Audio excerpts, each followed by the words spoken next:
Hey everyone, it's Lauren. I'm here with your monthly market update. Today I'm analyzing the latest report that we received from the Orlando Regional REALTOR Association, and it reflects January closed sales. By reviewing a full month of activity, we can clearly see where the market stands and where it may be headed. So let's start with inventory. In January, we had 11,741 homes on the market. That puts us at just about 7.2 months of supply. And for reference, a balanced market is typically around 5 to 6 months. So at just over 7 months, this is leaning towards a buyer advantaged environment. Now, homes are still selling.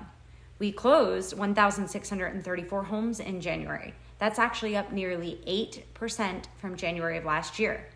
What we did see, though, is that normal seasonal slowdown from December into January, which happens almost every year after the holidays. The median price in January came in at $370,000. This time last year, it was $375,000, so overall values are relatively stable. We're not seeing dramatic swings in pricing. What has changed is buyer behavior. Buyers still have options, and they're using that leverage. They're comparing more homes before they make decisions, and they're negotiating more often. They're also being a little bit more selective, and we're seeing that show up in the numbers. The average days on market is about 81 days right now, and that's compared to 74 this time last year. So homes are still selling, they're just taking a little more time, and pricing has to make sense from day one. One important note is that this data overall is the Orlando metro market. It gives us a big picture, but real estate is hyperlocal.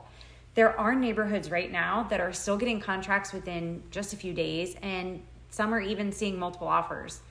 And there are other areas that are just sitting longer than these averages that we're talking about.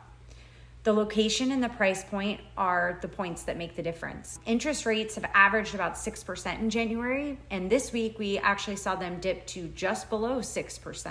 Even small movements like that can influence buyer activity as we move towards spring. So what does this mean? If you're buying, you likely have more time and flexibility than you've had in recent years. But keep in mind, in certain neighborhoods and price points, especially when a home is well priced and in great condition, you still have to be ready to act. And if you're selling, preparation, condition, and pricing according to your specific area and price point are critical right now. The strategy is always local. If you're thinking about buying or selling this year, give me a call and we can talk through your specific situation and what the market looks like for you.